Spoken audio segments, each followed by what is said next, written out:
So just a brief overview of today's agenda. We'll do the land acknowledgement.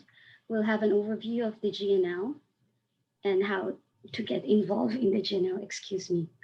And then we have a couple of our faculty members, our pilot faculty, who were brave enough to join us and ride with us to, to start GNL projects. So Dr. Matthew Poirier and Dr. Karen Bernard Water will be with us. Then we'll have the breakout rooms. So this is grouped into pedagogy and partnerships and technology. And then we'll have the wrap up and next steps. Next slide, please.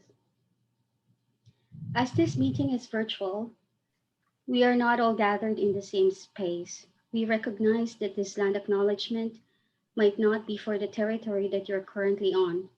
We ask that if this is the case, you take the responsibility to acknowledge the traditional territory you are on and the current treaty holders. York University acknowledges its presence on the traditional territory of many Indigenous nations. The area known as Takaranto has been caretaken by Nishnabeg Nation, the Haudenosaunee Confederacy, and the Huron-Wendat. It is now home to many First Nation, Inuit, and Métis communities. We acknowledge the current treaty holders, the Mississaugas of the Credit First Nation. This territory is subject to the Dish with One Spoon, One Belt Covenant, an agreement to peaceably share and care for the Great Lakes region. That dish has 3 simple teachings. First, never take more than your share. Second, make sure there's enough food to go around for everybody. And third, don't foul the dish or take the dish. Next slide, please. So here's our team. As I had mentioned, Professor Cheval Denand, we from York International and Teaching Commons, together with our colleagues from the Information Technology Department, are collaborating to support our faculty members and students for GNL. We also have our Executive Director, Vinita Gangatharan here. Next slide, please. Dominique, over to you. Thank you, Helen. I'd just like to mention that if I am the academic lead, it's because I had the opportunity to explore what GNLEs could bring to York. But the goal is to really have a community of faculty members and students and staff to really grow the project. So I am leading at the moment, but at some point, someone else will take the lead. And it's important. And that's why I'm really happy that Karen is here and Mathieu, because I think that this is the goal, is to grow a community of GNLEs, faculty members at York. So what is GNLE? When we say globally network learning, usually people think about technology, but it's not. Most of the time, GNLEs, we have actually added the E at the end to really mention that it is an environment where different pedagogical approach, but particularly one that focuses on internationalizing the educational experience of our students.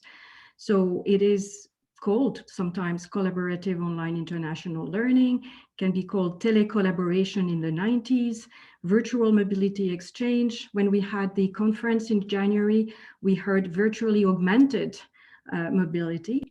All of this points to the fact that what it is faculty members relying on their network, could be researchers with who you work, and develop that you want to bring your students that comparative perspective that they will be getting if they were to go on exchange. And as Ellen said, most of our students rarely can afford to go abroad. So GNLE does not replace physical mobility, but it gives the students an awareness of what it is to work with people from different background, culture, and particularly in a specific field, compare perspective in terms of theoretical concepts and practices.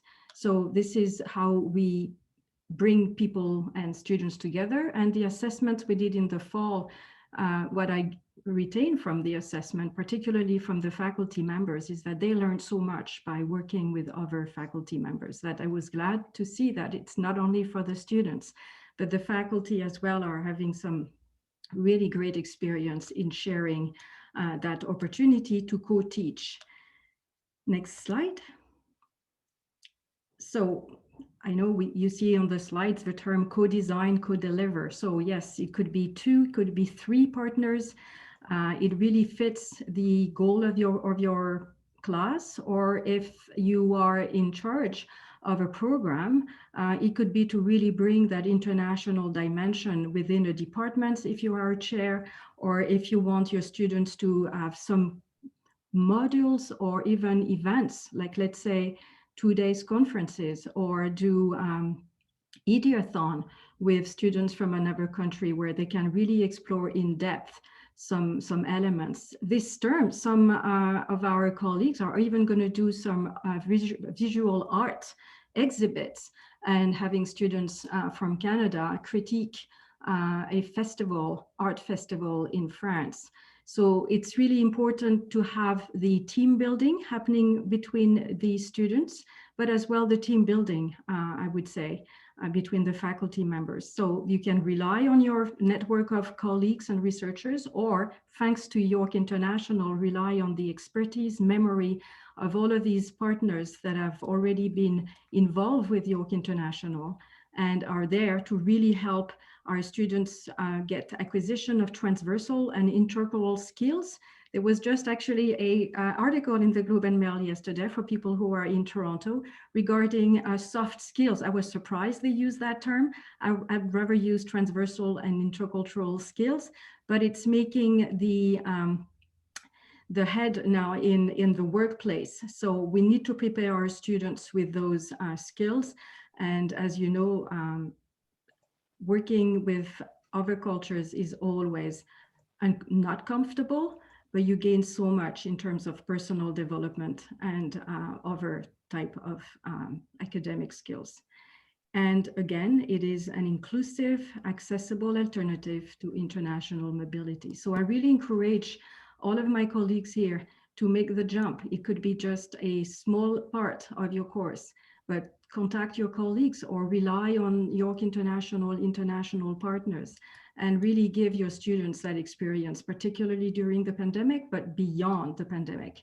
And we can grow a really diverse community at York of faculty members who are really believing in giving our students those soft skills or transversal skills. And now I am passing the mic again to York International, because that's what Ellen does. She partners us with the world. Thanks, Dominique.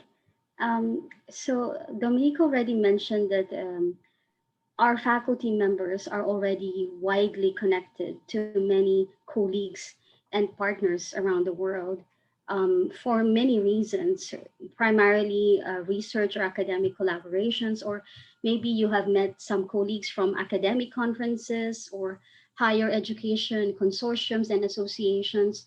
So here we're just giving some ideas on where potential faculty partners for GNL can come from, right? And it could be also visiting professors to York from years back, or colleagues of colleagues. And of course, the international offices is here to, or are here to be a resource as well.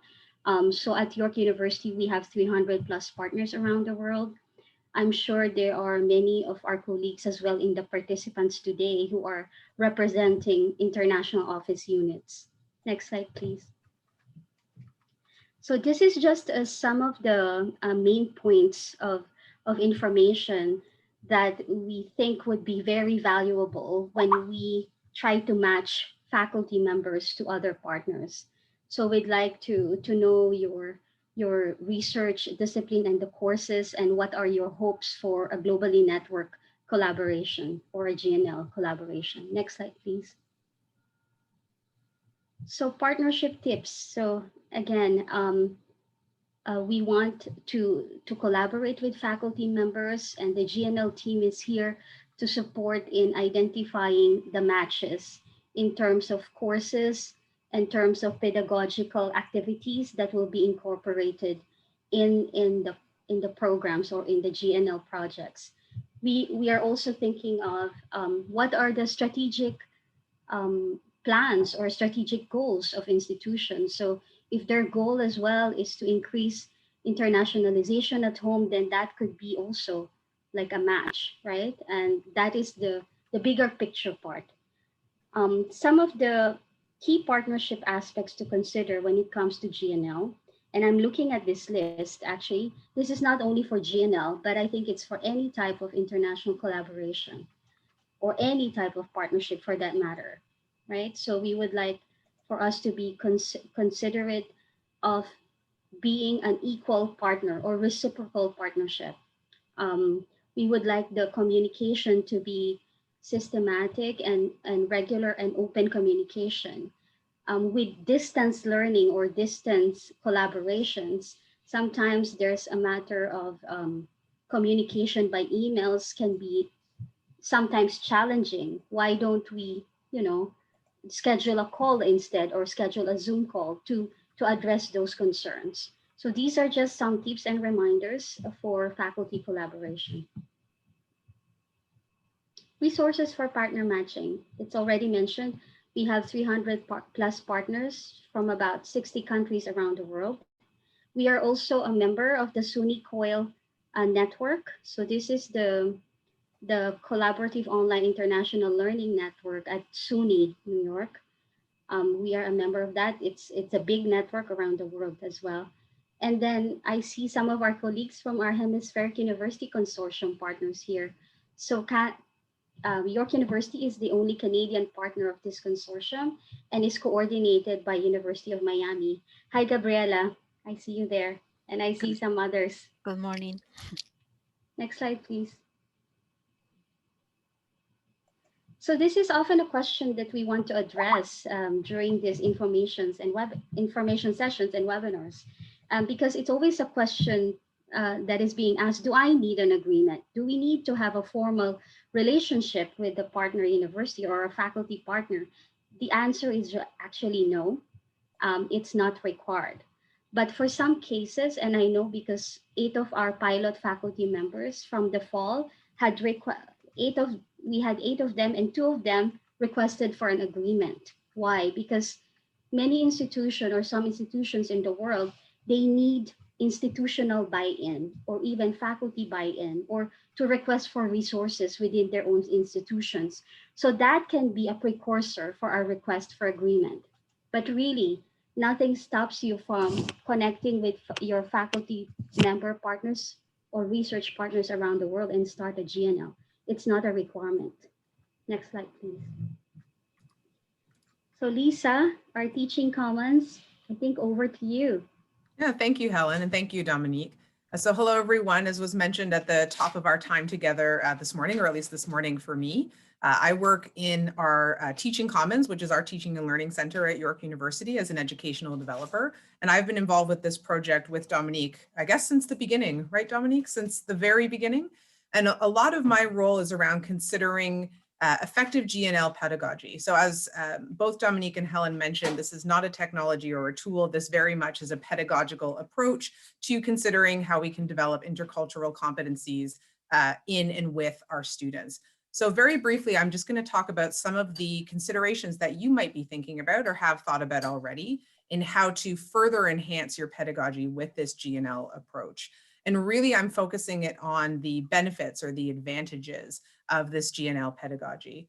So as I go through these next couple of slides, what may be helpful to ground some of this conversation, if you're willing, would be to share in the chat the discipline or topic that you're joining us with today. So the topic that you teach, the discipline that you teach in. So for example, I have a background in psychology and education, so that might be what I put in the chat. Or maybe you have a particular topic area in mind. So again, for example, my dissertation research focuses on professional identity and communities of practice. So that's another option of something I could put in the chat. So I'm curious to see all of the different topics, ideas, disciplines we have with us today, knowing that GNL really is, the fancy term we use, disciplinarily agnostic. And all that means is any and all disciplines can benefit from globally networked learning. And what that means, looking again at the slide, is that we have the opportunity to consider how students interact with or engage with each other. And we know this happens in a lot of your classrooms already. Maybe that is happening in a different way given our current environment.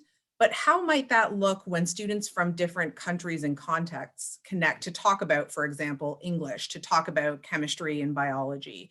What perspectives are these different students from different life experiences, different areas, bringing to your classroom and to these topics?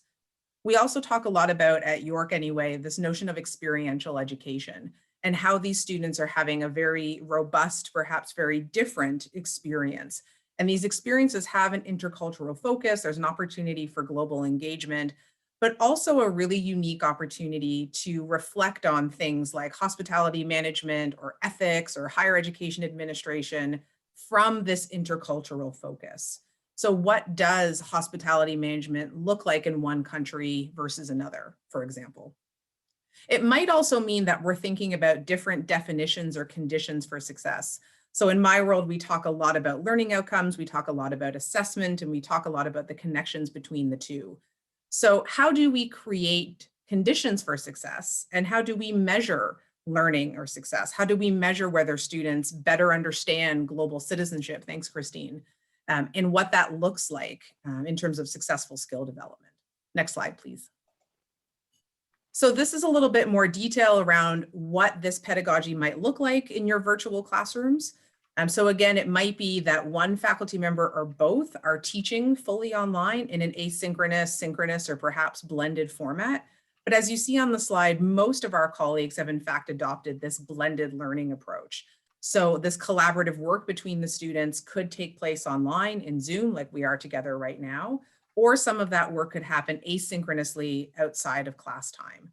But what we found through experience, and you'll hear our faculty members talk about this, is a lot of these students are really looking for the opportunity to do both. And often those are for very practical reasons. We know that time zones, access to technology, for example, may mean that a mix between synchronous and asynchronous is necessary. But it may also mean, as you see on the slide, we know that flexibility, accessibility of content or accessibility to content, instructors and resources is good pedagogy, but becomes increasingly important when we're bridging different contexts in different countries. So you'll see too that a lot of this is about thinking about the tools we can use, and we'll talk about that if you're interested in the technology breakout room, about all of these tools for collaborative work. So there's lots of skill development around intercultural competencies, but also a lot of work around collaborative connections with each other and how we do that in an online space. Next slide, please. So if you're thinking about maybe you're brand new to globally networked learning and how might you structure a class activity or a curriculum around globally networked learning? This slide, and again, you'll have a copy of these slides in the recording. This is one way to think about a GNLE experience or curriculum.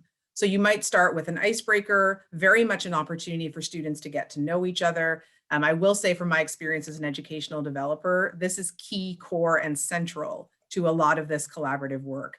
How do students get to know each other? How will they collaborate together? What do they know about each other? And how will they work effectively together? Then this idea of comparison and analysis, this to me has been so powerful in a lot of the GNLE experiences, where students are not just learning about the topics that you teach, but are understanding them from these different comparative perspectives. Again, when we talk about reflection, they're going very deep. They're thinking very critically. And as it says on the slide, they may even be constructing new knowledge, a new, more informed, more culturally competent perspective on these ideas. And then finally, we really think about opportunities for collaboration. So it's not always or just about information exchange between the two students or between the two classes, but very much an opportunity for co-constructing, co-creating knowledge. Next slide, please. So I'm going to let you hear from folks who have actually been dug into this work and have some great insights to share. But just to give you some examples, I know I often get asked a lot, what might this look like? So collaborative writing, we've seen some incredible products come out of collaborative writing, whether stories, interviews, essays, case studies, even environmental scans, where students think about a particular topic, again, from these different global perspectives. Even just coming together to share in lectures and discussions, having a similar experience, but reflecting on it from those different perspectives. We've also seen some great work done around comparative research and presentations. So you'll see a very specific example there, thinking about different policies and histories in two different cities. Many of you have talked about Again, tourism or hospitality management, what does that look like? How do we research what happens in these two different countries? And can we co-create, as it says on the last bullet point, a collaborative final project, whether in the form of a case study, a film, a marketing campaign? How might your topic, how might your area of interest benefit from these multiple global perspectives?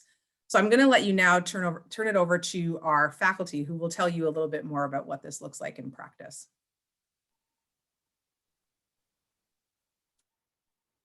So I'm going to introduce the group, Dr. Mathieu Poirier, who was with us and did a GNLE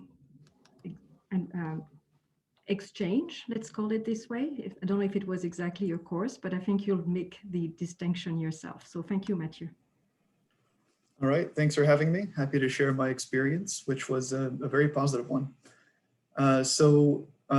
My GNLE was centered on a course I teach called Global Health Policy, Power and Politics.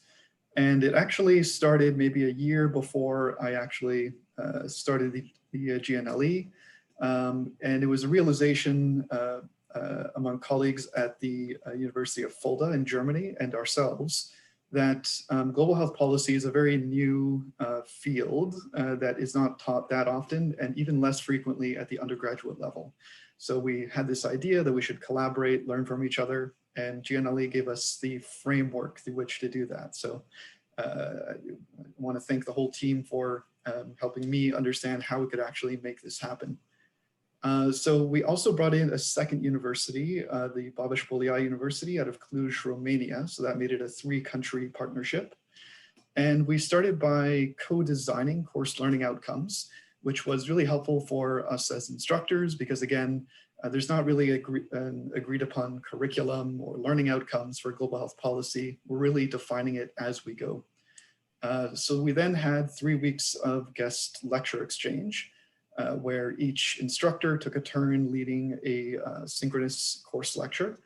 We covered development aid and international cooperation. We covered the European Union, public health and trade policies.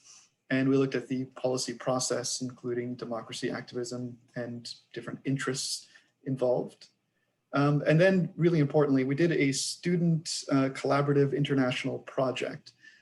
And so the first step was getting ready for this. And so I had them anticipate challenges that might come up in this kind of international collaborative work. And they had to think of ways that they would proactively address these challenges. They then went into the International Collaborative Group project, and they had about 5 weeks to work together with counterparts from either Fulda University in Germany or Babeș-Bolyai University in Romania.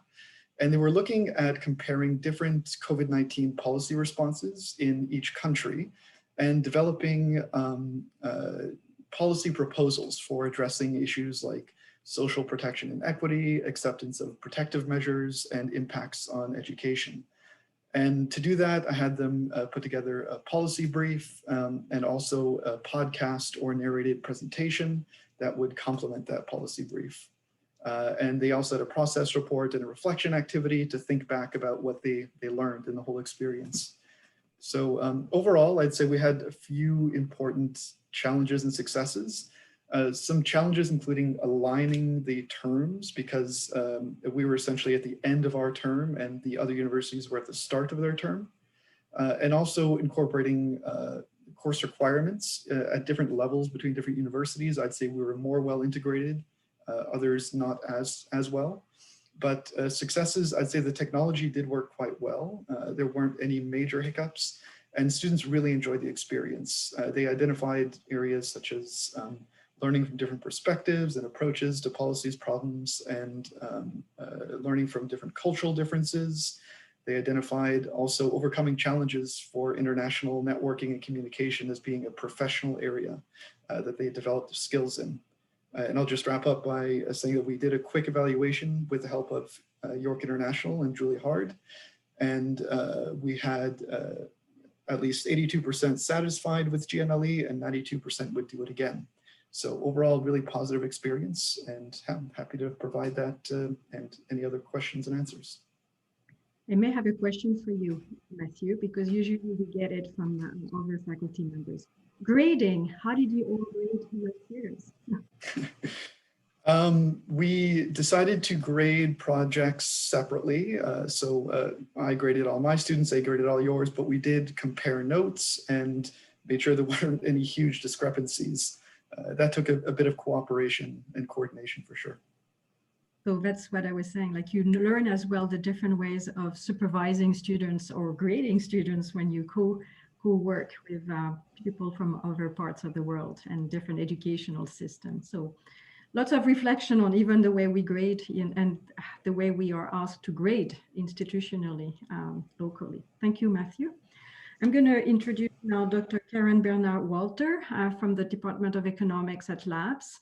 It's another experience as well, maybe more research focus, which I think is nice to show the difference between Matthew and Karen. And it's not maybe course-based, well it is, but I'll let her speak. I think she'll have lots of details. Thank you, Matthew. Thank you, Dominique.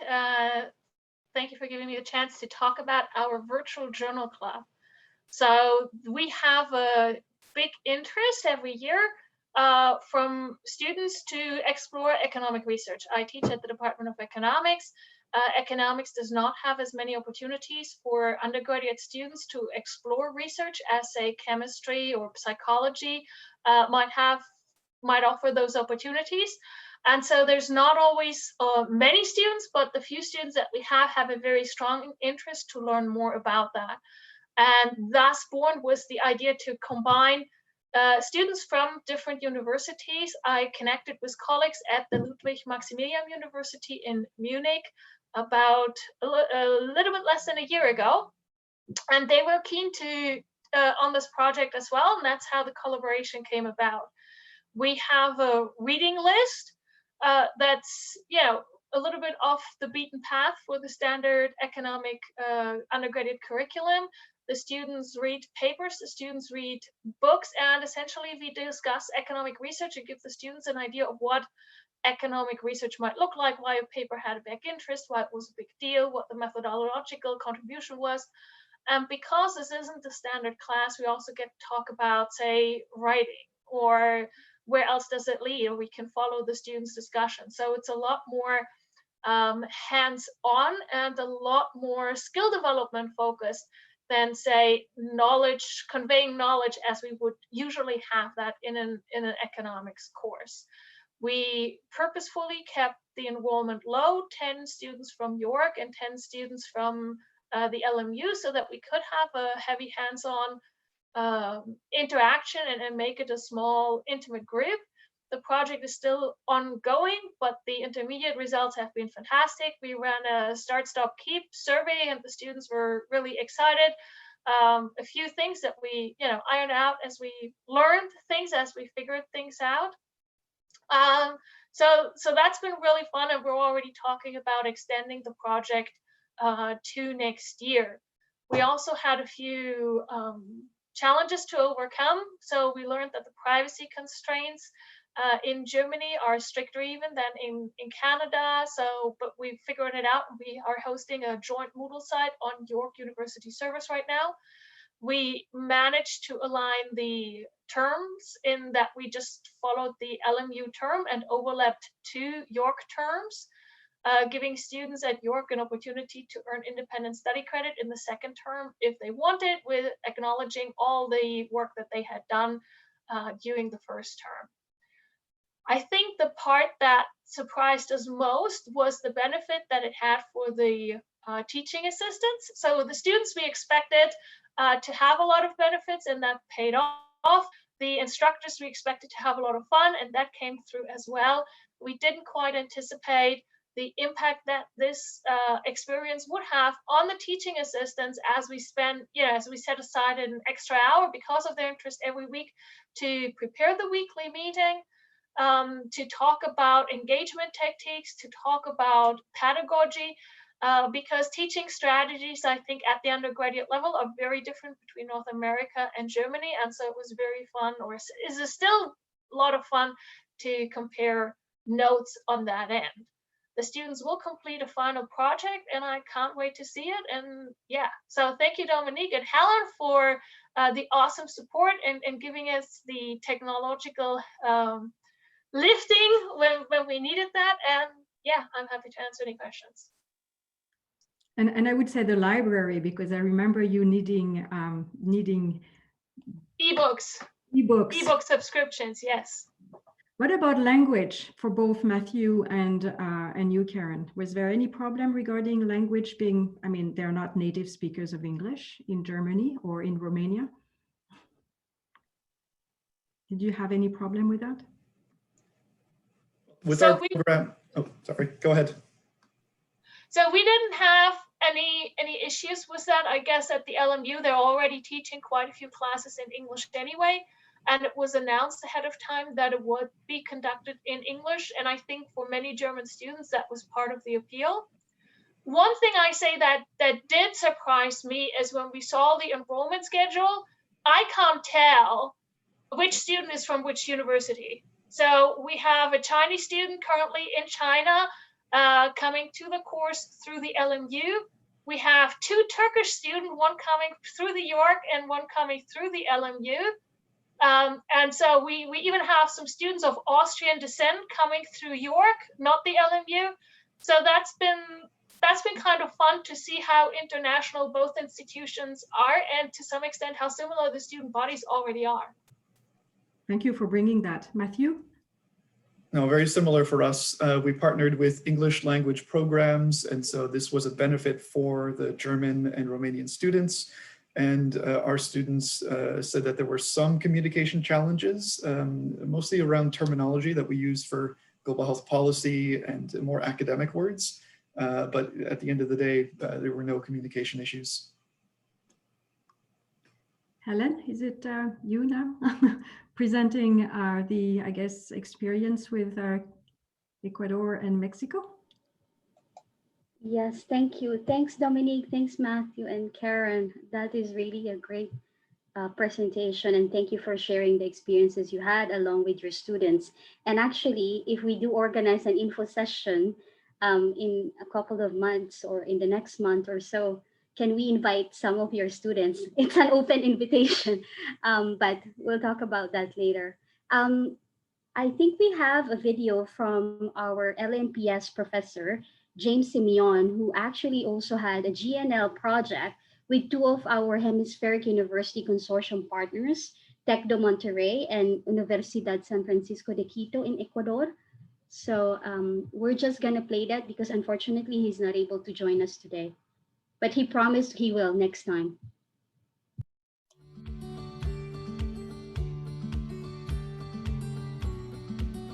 We have a common global issue that we're examining from the perspective of students in 3 different countries. For me, it was what we call a globally networked learning course, or a GNL. And what that means is essentially that universities partner together. As a student, we always try to enrich our education, and the opportunity to bring different people from different diverse backgrounds together to work on an issue that is actually so complex and international, it just makes sense. Tuvimos la oportunidad de participar con la Universidad de York en Canadá y una universidad en Ecuador, Quito. Y fue muy innovador poder participar con estas personas, entender su punto de vista y poder compartir nuestras opiniones sobre un tema pues tan global como la diversidad. Tuvimos que, pues uno, conocer a nuestros socios, saber cuáles eran sus expectativas, cuáles eran los objetivos de sus clases y lograr un tema común. Creo que algo importante fue cómo visualizamos las actividades que realizarían los estudiantes, que les permitirían, uno, conocerse, tener la oportunidad de interactuar, pero también de discutir, de investigar sobre este tema que es tan importante pues para los 3 países. En nuestro caso, la invitación a un especialista en temas de migración fue algo que consideramos que iba a darle mucho valor. fue una gran experiencia. Por un lado, analizamos un problema de carácter global y por otro, en términos personales, se rompieron las fronteras por medio del trabajo en grupos. Aprendes cómo manejar un equipo. So muchas gracias, but we hope to see you again soon.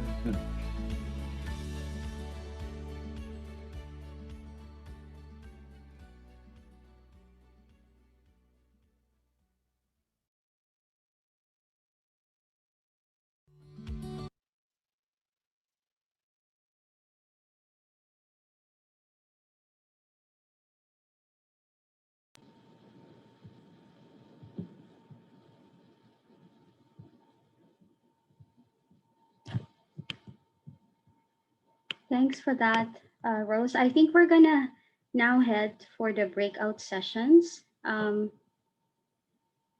I will let Rose give us a rundown or an overview of how we're gonna do the breakout sessions. Rose? Yep. So I'm just going to stop the recording now so that you can have a full discussion.